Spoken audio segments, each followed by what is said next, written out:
Olá, hoje vamos falar sobre coleta e preservação de amostras fecais e as principais técnicas parasitológicas utilizadas em análises clínicas.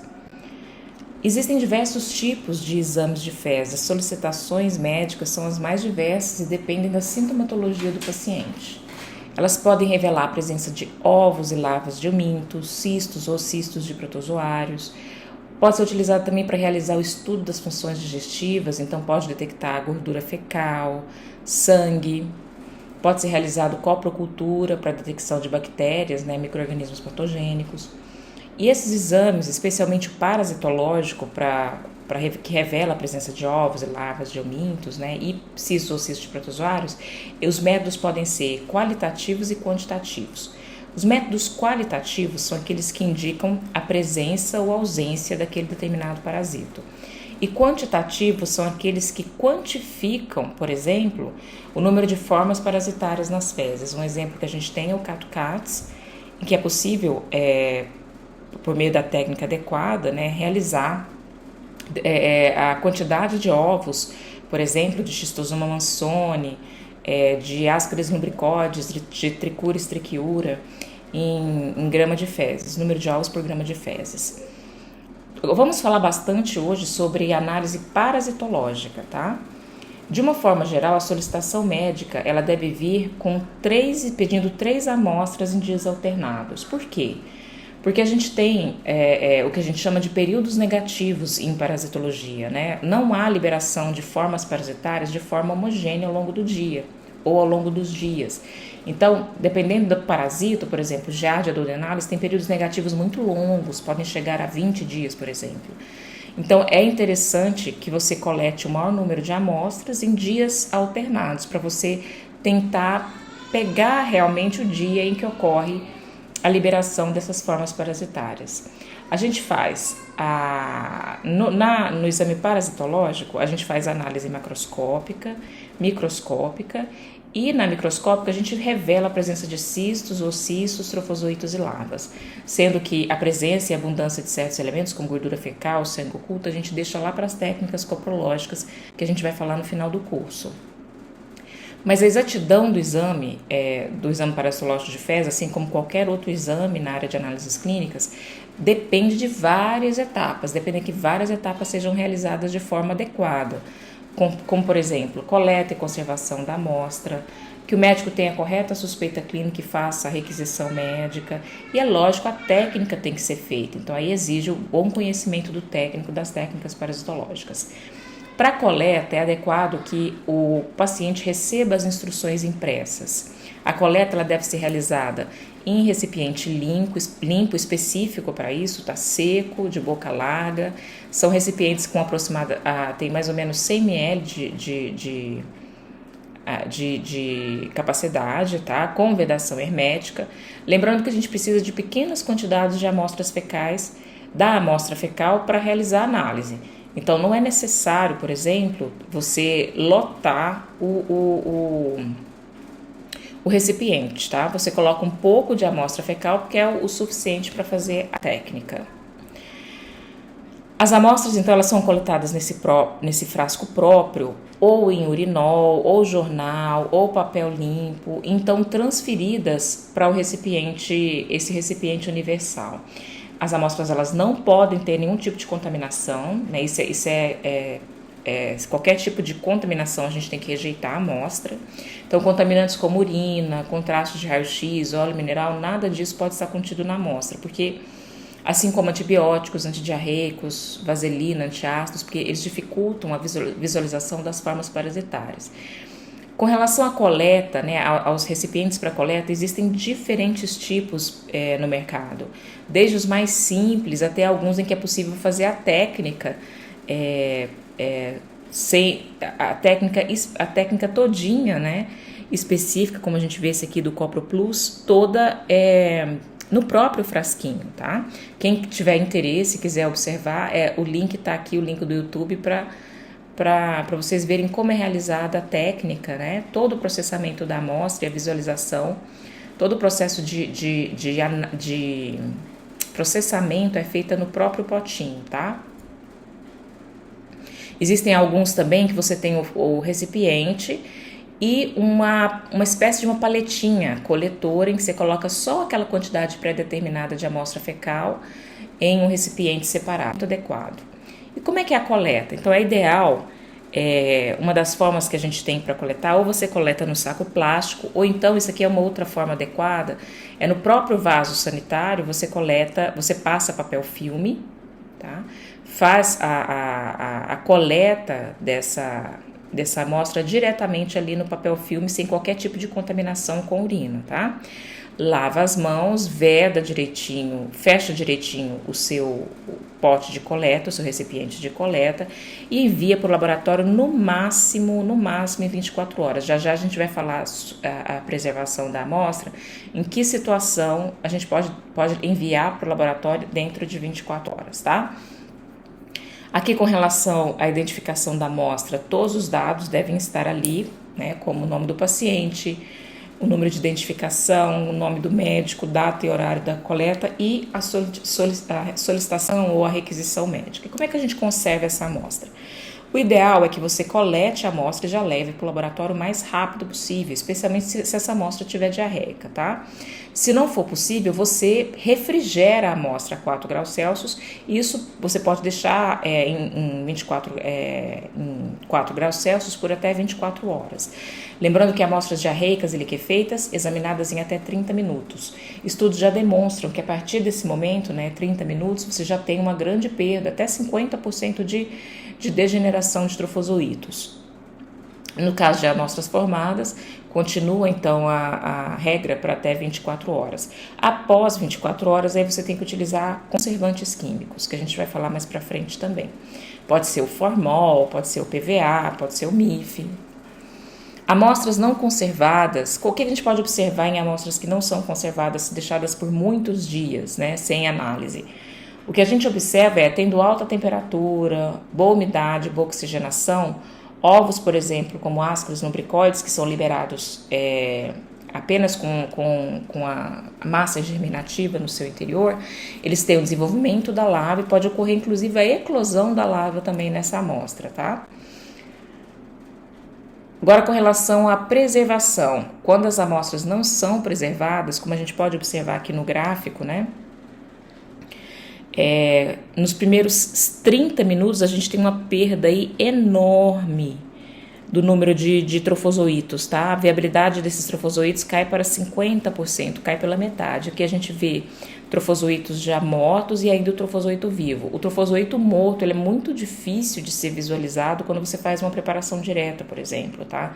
Você pode confundir com célula e tudo. Enquanto o trofozoito, enquanto vivo, ele tem aí a produção de pseudópodes, Então você consegue ver endoplasma, então você consegue observar que as características de um trofozoito. Então é muito importante que amostras diarreicas sejam enviadas rapidamente ao laboratório, em menos de 30 minutos mesmo. Isso aqui são ovos típicos, de ancilostomídeo, que são ancilóstomo, monecato. Como os ovos são idênticos, a gente não consegue fazer essa diferenciação, a gente solta o laudo apenas como ovos de ancilostomídeo. Se a amostra for deixada por vários dias a alta temperatura, boa oxigenação, a gente pode observar a formação de larvas no seu interior, a eclosão da larva rabiditoide também. Quando eu digo deixar a amostra, por exemplo, na bancada ou não levar ao laboratório no tempo adequado, e a gente pode ter esses achados, às vezes uma amostra que foi conservada também pode apresentar essa situação. A gente observa isso em amostras conservadas em formol 5%. O formol 5%, ele é fraco por esse processo de fixação. Então, ele ainda permite o desenvolvimento embrionário das formas parasitárias. A refrigeração, como eu disse, que é você manter por até 24 horas as fezes a 4 graus Celsius, isso você pode deixar, ovos, cistos permanecem viáveis, tá? E permite ao laboratório utilizar diferentes técnicas, com exceção das técnicas baseadas em termohidrotropismo, tá? Que são aquelas Rugai, ou técnica de Rugai, a técnica para cultivo de larva, como a arada mori, elas não são adequadas. Por quê? Porque a larva ela não pode ser refrigerada. A larva também a gente tem que observar o mais rápido possível. E as larvas não podem estar conservadas, tá? Nenhum tipo de conservante. A solução de formol, ela é ótima para manter as estruturas morfológicas de ovos, cistos ou cistos e larvas em menor proporção, tá? São soluções mais baratas, de fácil preparação, lembrando que a de 5% ainda permite o desenvolvimento embrionário de alguns parasitos, tá? Ela não promove distorções de larvas em poucos dias, mas a gente tem observado grandes distorções em larvas, tanto em formol a 5% quanto a 10%. Larvas realmente não são fáceis de serem preservadas por longo tempo no laboratório. Às vezes você deixa a amostra como uma amostra para servir como um controle positivo, né? E nem sempre a gente tem as estruturas internas, como principalmente com relação ao esôfago, né? Então, pseudobulbo, istmo, bulbo, ficam difíceis de serem visualizados. Não preserva trofozoítos, tá? E pode interferir com a técnica de PCR. Quando você vai utilizar biologia molecular, as amostras não devem ser conservadas em formol, tá? É melhor que você congele essa amostra fecal, se você vai demorar bastante para poder fazer a extração de DNA. O MIF é um outro tipo de conservante ótimo para diagnóstico, né? O mertiolate e iodo formol. Então ele contém, além do formol que fixa, ele tem também mertiolate e iodo, que são corantes. Então ele tem uma dupla função, fixação e coloração das amostras das formas parasitárias. Então ele é ideal para tudo, ovos, larvas, cistos, oocistos e trofozoítos. Pode fazer o exame direto das fezes, não necessita de qualquer outra coloração, tá? É de fácil preparação, longa duração, se encontra no mercado também, para ser comprado pronto. Podem ser feitos esfregaços temporários, só que após longa estocagem, ele também altera a morfologia das formas parasitárias. E aí entra novamente o problema com as formas mais delicadas, como por exemplo as larvas.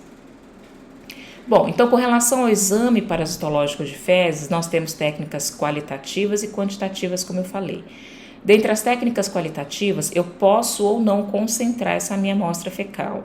Quando eu não concentro, eu faço, por exemplo, o exame direto da amostra fecal. É excelente para detectar parasitos quando há um excesso, né? Quando há uma alta carga parasitária.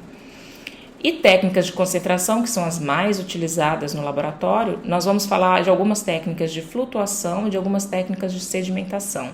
Com relação às técnicas quantitativas, existem várias descritas na literatura, mas nós vamos falar sobre a técnica de Cato-Catz. Dentre as técnicas de sedimentação espontânea que nós vamos falar é o método de Lutz, ou HPJ, também chamado de HPJ por conta de Hoffman, Pons e Jenny, né, que foram os que desenvolveram a técnica. Sedimentação por centrifugação, método de Ritz, método de Blagg ou MIFC. Flutuação, a gente tem vários métodos, né? Nós vamos falar sobre Schitter, Faust e Willis. E termohidrotropismo, que são para detecção de larvas, método de Rugai e Berman-Moraes. Com relação ao exame macroscópico das fezes, então a gente observa consistência, cor, presença ou ausência de sangue, presença de proglótides, de vermes adultos, como por exemplo ascaris, né? Muco. A gente realiza sempre em amostra não fixada e a consistência, ela pode ser em fezes, a gente pode classificar em fezes formadas, semiformadas, pastosas, líquidas ou diarreicas. O exame macroscópico é a observação simples da amostra fecal. A gente revolve o material com bastão de vidro ou aqui como um abaixador de língua, tá vendo? Anota as características dessa amostra. E no caso de a gente observar proglotes ou vermes adultos, é importante que a gente faça a tamização dessa amostra.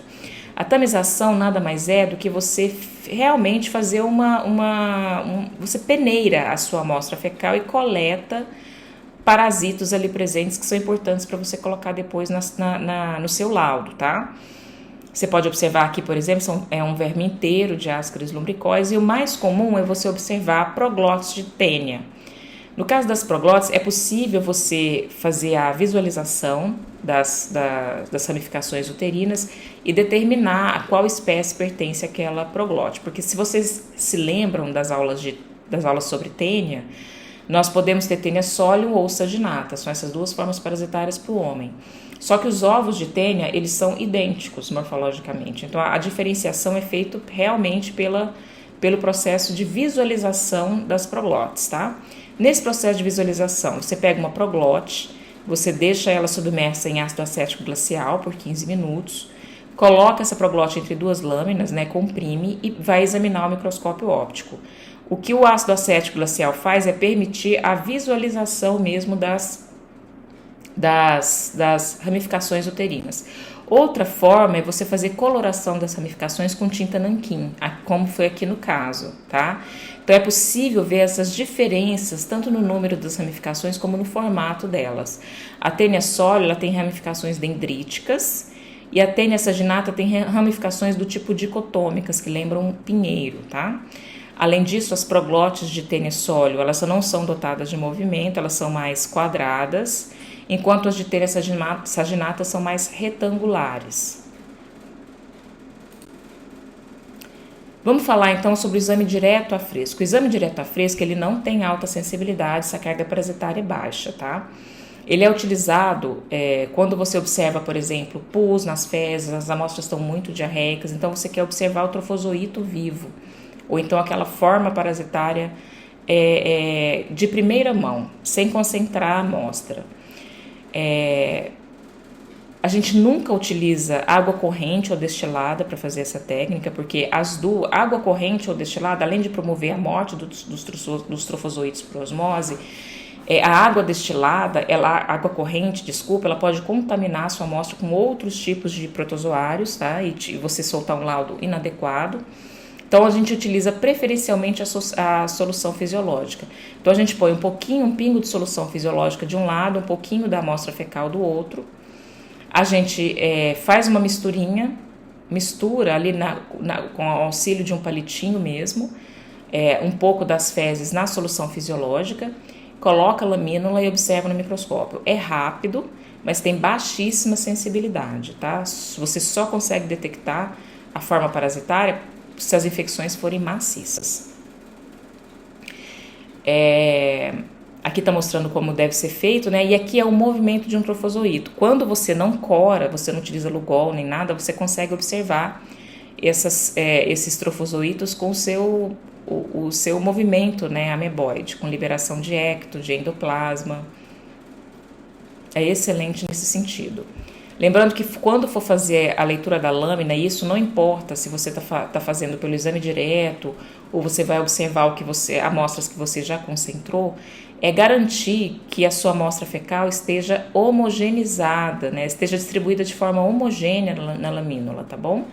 E a forma de ler depende, você pode ler de cima para baixo, ou do lado esquerdo para o direito, do direito para o esquerdo, o que você acha mais fácil. O importante é que você leia todos os campos. Vamos para os métodos de concentração. Vamos falar do procedimento mais simples para concentração de amostra fecal, que é a técnica de sedimentação espontânea de Lutz ou HPJ, que é a de Hoffman, Pons e Jenner. É uma técnica que permite a análise de uma grande quantidade de fezes, tá? Você homogeniza essa quantidade de fezes, utilizando preferencialmente solução fisiológica, se não for possível, água destilada.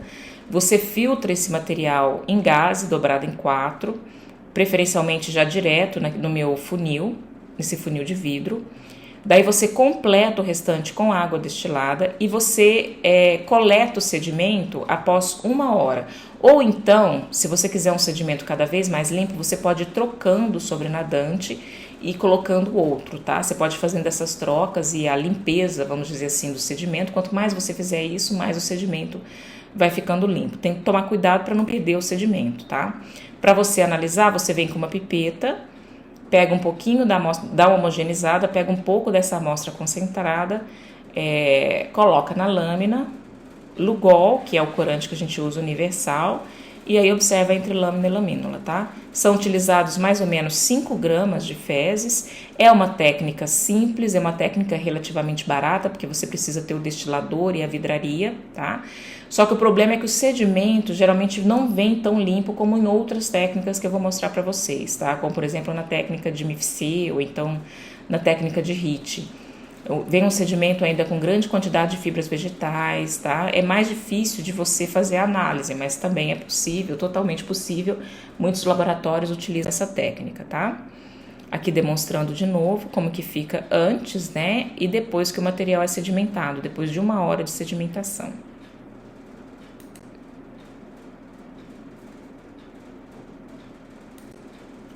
Sedimentação por centrifugação. Esse é o meu predileto, é o meu preferido, especialmente a técnica de HIT, em que eu utilizo éter e eu utilizo éter e formol. Ou, no caso aqui, ó, é a técnica de Blégg, então tá usando MIF, tá vendo? Mas eu gosto muito, muito dessa técnica. Geralmente utilizada em fezes fixadas, ou então você pode fixar essas fezes. E a função do éter, o éter ele tem uma natureza lipofílica. O que é ser lipofílico? É você ter, ele tem atração por gordura. Então, no momento em que você está centrifugando essa amostra fecal com éter, essa amostra que já foi previamente fixada com formol e você utiliza o éter, nesse momento o éter vai retirando toda a gordura fecal juntamente com detritos. Então, o sedimento que eu vejo no processo final de centrifugação é um sedimento muito limpo. É uma das melhores técnicas, mas em comparação à técnica de HPJ é mais cara, mas também é muito mais rápida e tem maior sensibilidade. Serve para visualizar todas as formas parasitárias.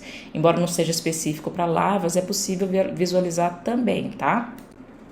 Então, como que é a técnica? A gente homogeneiza um pouco da amostra fecal, mais ou menos 1 grama em formol. A gente usa mais ou menos 10 ml disso, emulsifica as fezes, mistura e filtra, tem que ser material filtrado. A gente transfere 7 ml desse material filtrado, dessa solução, para um tubo de centrífuga e adiciona 3 ml de éter, tá? Ou etilacetato. O éter, ele tem algumas complicações, né?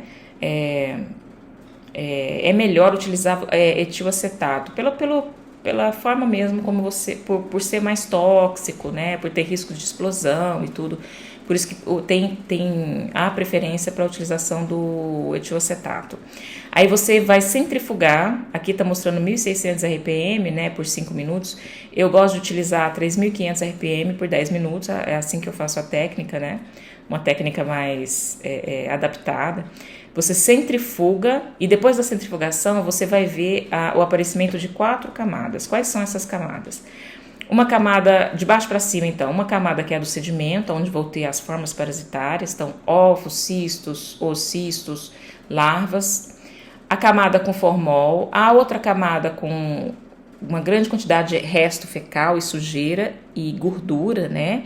E aqui, por fim, a camada mais de cima, que é a de éter. Eu jogo isso tudo fora, tá, gente? Fico só com o meu sedimento. É isso aqui que eu vou analisar, certo? Que eu vou colocar entre lâmina e lamínula e analisar. É muito boa essa técnica. Um outro método de concentração, mas aqui é diferente. Enquanto a gente falou das técnicas de sedimentação, cuja função leva o sedimento sempre para baixo, aqui a gente vai querer que as formas parasitárias, na verdade, vão flutuar. Essa técnica, ela não pode ser utilizada para detecção de qualquer parasito, não. Ela é ideal para cistos, para detecção de cistos ou cistos e ovos que a gente considera leves, né? Ovos com baixa densidade. A densidade dos ovos tem que ser menor do que a solução que eu vou utilizar, porque a técnica em si baseia-se na diferença de densidade entre as formas parasitárias e as soluções hipertônicas ou saturadas que eu utilizo. Então, eu utilizo soluções muito concentradas de cloreto de sódio, de sulfato de zinco ou então de sacarose. E no momento em que eu centrifugo ou então deixo elas de forma espontânea em contato com essa solução, ovos, cistos ou cistos de ovos leves, ovos leves, cistos e ocistos vão flutuar nessa solução, tá? Forma-se um menisco com pouquíssimos detritos e a minha forma parasitária aqui. É lógico que essas soluções hipertônicas que eu utilizo, essas soluções têm densidades específicas, tá? Então, elas têm que ser feitas em laboratório, você tem que fazer a medição exata da densidade dessas soluções, tá? Bom, na técnica de Willis, no método de Willis, eu tenho uma flutuação, por exemplo, espontânea.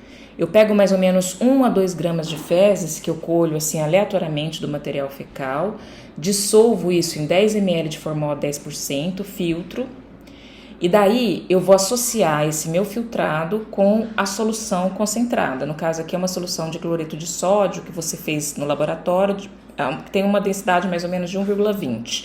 Eu homogenizo isso. E daí, depois de ter colocado as fezes, eu completo o volume dessa minha cuba de vidro, né? No laboratório eu gosto de fazer direto no tubo de centrífuga, porque eu prefiro centrifugar do que fazer da forma espontânea. Mas aí, uma vez que a gente completa isso, a gente chega a fazer um menisco, assim, sabe? A gente coloca a quantidade de solução de modo que fique por cima da borda, mas não derrame. É uma quantidade maior mesmo, a gente realmente preenche toda essa cuba. E aí a gente vai e coloca a lâmina. Nesse momento a solução entra em contato com a lâmina, no momento em que eu coloco a minha lâmina, ou pode ser uma lamínula também, tá? Dependendo aqui do diâmetro da boca desse meu material. E aí eu não deixo por 30 a 45 minutos, geralmente eu deixo por no máximo 20 minutos, de 15 a 20 minutos. Feito isso, eu retiro essa minha lâmina, ou no caso a lamínula, o que eu tiver escolhido, e coloco para observar no microscópio. Associar Lugol é muito importante também, tá? Porque facilita a visualização das formas parasitárias. Eu não disse para vocês quais são as formas, quais são os ovos leves. Então, nós consideramos como ovos leves os ovos de ancilostomídeo, pode ser utilizado também no diagnóstico de tênia, pode ser utilizado no diagnóstico de enteróbios. Então, esses são todos ovos que flutuam, tá? São ovos leves. E cistos cistos e ocistos são todos. Também o ovo de Minolepis é um ovo leve, flutua também, tá? O método de Faust é um método de centrífugo flutuação. A solução é em sulfato de zinco, a densidade dela é de 1,18. Do mesmo jeito que eu fiz com o material fecal, eu faço aqui também. Mais ou menos 1 a 2 gramas de material fecal em 10 ml de solução de formol a 10%, eu filtro isso. E aí, esse material, eu coloco esses 10 ml no tubo Falcon, vou adicionando a minha solução de sulfato de zinco, e até a boca, um pouco acima da boca do tubo de centrífuga, tá? Do tubo de 15 ml, o tubo Falcon. E daí eu vou e coloco a minha lamínula, é o que a gente vai fazer no laboratório. Deixo aí de 15 a 20 minutos e depois eu tiro, coloco uma gotinha de Lugol na lâmina, coloco a lamínula por cima e vou observar no microscópio. São técnicas ótimas para a detecção desses parasitos que eu disse, só que se você não analisa rápido, o que acontece? Por serem soluções muito concentradas, acaba ocorrendo essas formas parasitárias vão perdendo água para o meio, então elas vão ficando um pouco desfiguradas. Então é ideal que você analise o mais rápido possível, tá? Sim, e se eu quiser tirar o material ali da solução com alça microbiológica, em vez de colocar a lamínula, também pode ser utilizado, tá? É uma outra técnica. Lembrando que não é ideal para ovos pesados, como ovos de Ascaris, de Schistosoma mansoni, tá? Não são ideais. E o método de Kato-Katz's? O método de Kato-Katz's é um método direto, desenvolvido especificamente para pesquisa de ovos de Schistosoma mansoni, tá?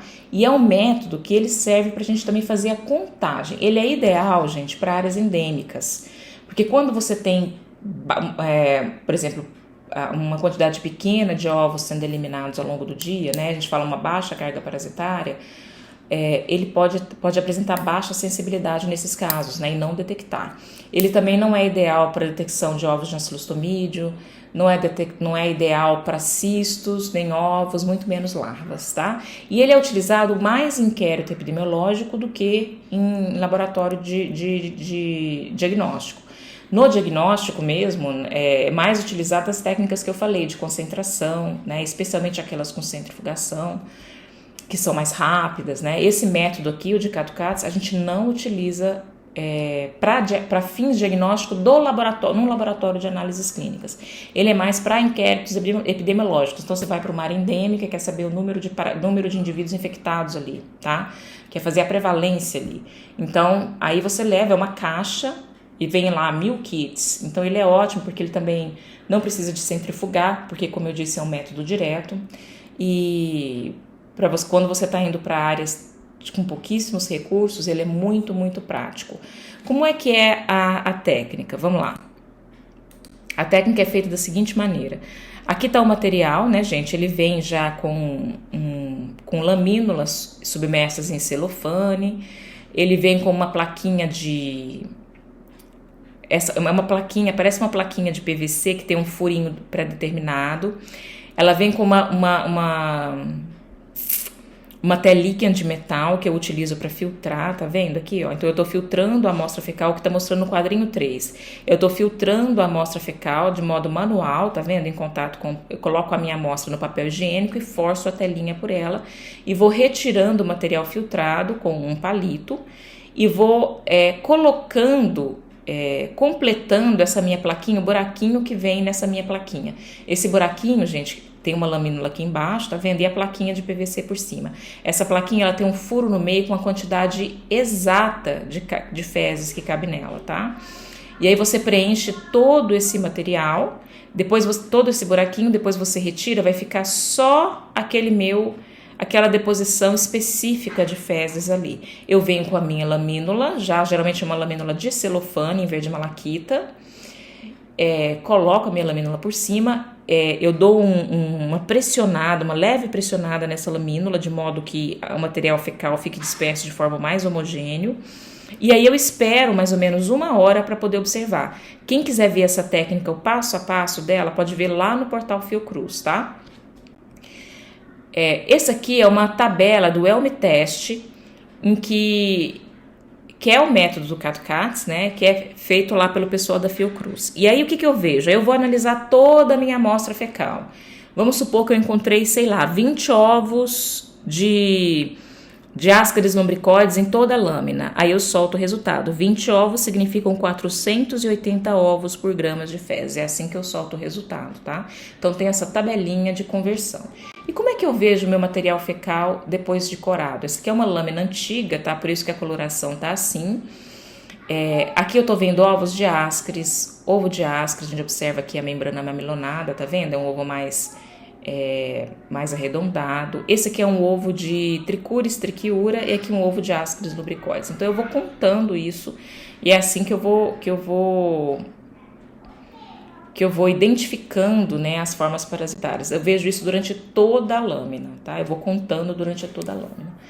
E agora com relação à pesquisa de larvas. Bom, para pesquisar larvas, aqui no caso, fazer diagnóstico de Strongyloides stercoralis, né, no caso do homem, eu tenho 2 técnicas baseadas no termohidrotropismo que eu vou falar para vocês, que é a técnica de Berman-Moraes e a técnica de Rugai. Ela se baseia na migração ativa das larvas pelo calor e pela presença de água. É muito mais sensível do que técnicas de sedimentação, porque é uma técnica ideal, específica para esse parasito, tá? O método de Rugai, ele é mais barato e tem a mesma eficiência do Berman-Moraes que eu vou mostrar para vocês. E uma condição importante, as amostras devem ser frescas, elas não podem ter conservantes, não podem ser refrigeradas, as larvas têm que estar vivas, em boas condições, tá?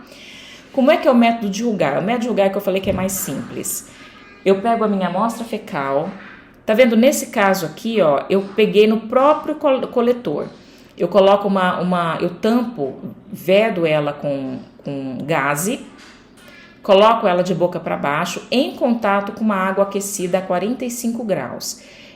O ideal é que ela só entre em contato. Você não pode submergir o material fecal totalmente na água, não, porque se fica na água, a larva não migra. Você deixa nesse estado por 2 horas, depois você vai tirar todo esse aparato e vai só coletar o fundinho do cálice e vai examinar entre lâmina e lamínula. Depois de 2 horas, as larvas estarão lá, porque elas migram das fezes para a água quente. Por isso o termohidrotropismo, tá? O Berman-Moraes, desculpa, é uma outra técnica em que, só que tem mais aparatos, tá vendo? Mas é do mesmo jeito, baseia-se no termohidrotropismo do mesmo jeito do Rugai. Então eu tenho um funil de vidro, aqui eu posso ter uma tela metálica, ou como nesse caso que colocou uma peneirinha, tá vendo?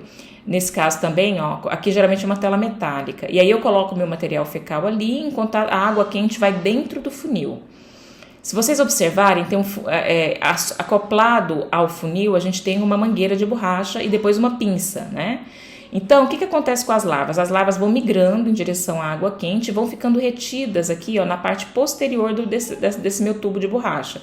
Então, depois basta eu abrir a pinça, depois de 2 horas, eu pressiono, abro a pinça e coleto o material. Eu posso centrifugar isso aqui e analisar o sedimento depois de 1 hora. Então, é o mesmo, baseia-se do mesmo jeito do que o da técnica de Rugai, tá? E coloração? Em que situação que eu utilizo coloração no laboratório, né? Porque não é muito comum em parasitologia. Por exemplo, existem alguns parasitos que você tem que corar para fazer identificação. Exemplo, Cryptosporidium. Cryptosporidium, que é um protozoário muito comum, coccidídeo comum em pacientes HIV/AIDS, é muito difícil você fazer uma técnica de HIT você observar os ocistos. Os ocistos são muito pequenos, você confunde com levedura muito facilmente, é muito, muito difícil de ver. Então, você tem que utilizar uma técnica específica, aí você faz a coloração do esfregaço fecal. Então, por exemplo, você faz um HIT, e aí daquele sedimento que você obtém no HIT, você faz um esfregaço fecal, espera secar e faz a coloração. Pode também ser utilizado para fazer identificação de trofozoído, porque aí você consegue ver núcleo direitinho, todas as características do núcleo e do citoplasma. A própria identidade de cisto, porque você vê, para fazer identificação de cisto, você tem que ter, se você analisa com muito cuidado as características do núcleo, então é muito importante também, pode ser utilizado para você manter um relato assim permanente no laboratório, ter essas lâminas para visualizar depois, ou quando você quer enviar para a opinião de algum expert, né, de algum laboratório, de algum expert. As colorações, muitas delas não são fáceis de fazer. Por exemplo, a hematoxilina férrica, ela não é uma coloração muito fácil, tá? Ela é ótima para cistos, mas não é muito fácil. Essas duas aqui, essas duas do meio, são técnicas de Zilnilson modificado. São ótimas técnicas, fáceis de serem incluídas na rotina do laboratório, do setor de parasitologia, tá? Aqui a gente vê um ocisto de Zoospora belli e aqui o ocisto de Cryptosporidium. Zoospora belli, ou cisto de Zoospora belli, eu até consigo ver, em virtude do seu tamanho, eu até consigo ver ela quando eu faço um HIT, e aí eu observo o sedimento. Mas como eu disse, Cryptosporidium é impossível, você precisa realmente... É muito, muito fácil passar batido, né? Então você precisa fazer uma coloração. Então existem vários tipos de coloração aí, né? Como a tricrômica, a hematoxilina férrica, o Zilnilson modificado e assim. Não é recomendado para ovo e larva, porque elas se coram muito, muito facilmente, muito, muito fortemente. Mas pelo seu tamanho, né? São mais fáceis de você identificar. Pessoal, é isso por hoje. E bons estudos, tá?